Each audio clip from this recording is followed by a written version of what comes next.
के मीठे बतिया में कनी बाजो ने सजनी ये किसका, कनी बाजो ने सजनी ये किसका, कोना दिल ही चोरल हमर हंसका, दिल में चैनो करार नींद नहीं अखिया में, हम हो फैस गेलो के मीठे बतिया में, हम हो फैस गेलो के मीठे बतिया में।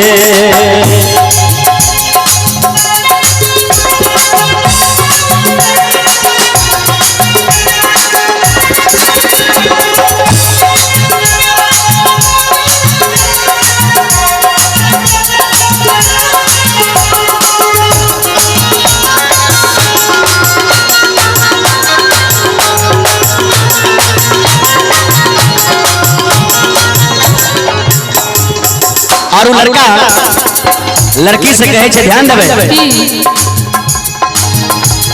रत रत भर सपना में आही आबई छी, सुतलो में हरदम ये जग बच रही छी।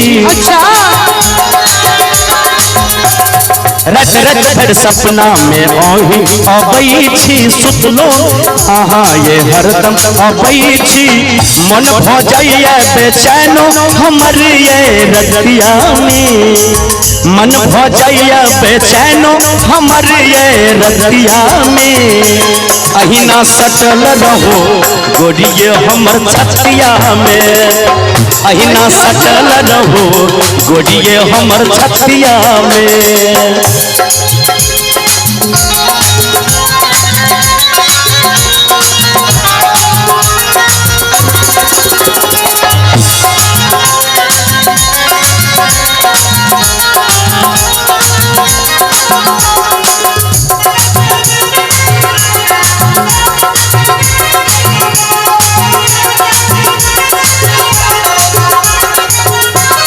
देखो जहन ई बात कहलखिन तो एकटा बात मन पड़ गेले, इनको सब कह दिए। एकटा नहीं आ पांचटा कहियो जी। तू 16 बरस का मैं 17 बरस की।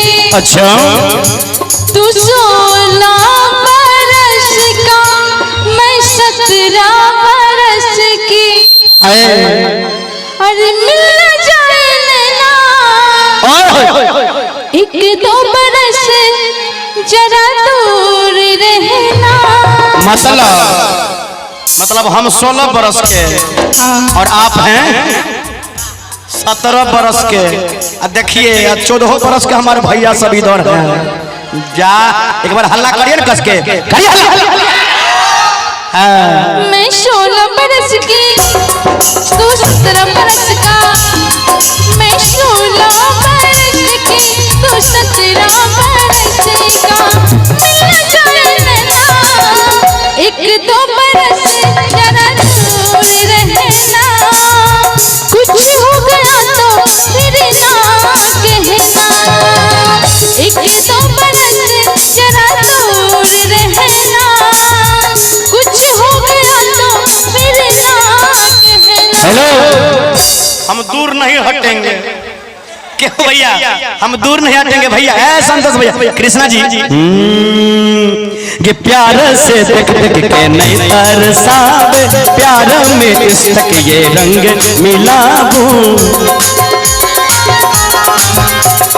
प्यार में देख देख के नहीं तरसाबू, हे प्यार में इश्क ये रंग मिलाबू, करब चलू इजहार प्यार से खटिया में, करब चलू इजहार प्यार से खटिया में। शंभू करत रहत प्यार आहा के दिन रतिया में, भैया जी करत रहत प्यार आहा के दिन रतिया में। कनी कनी बाजू ने सजनी हंस का, कनी बाजू ने सजना यो हंस का।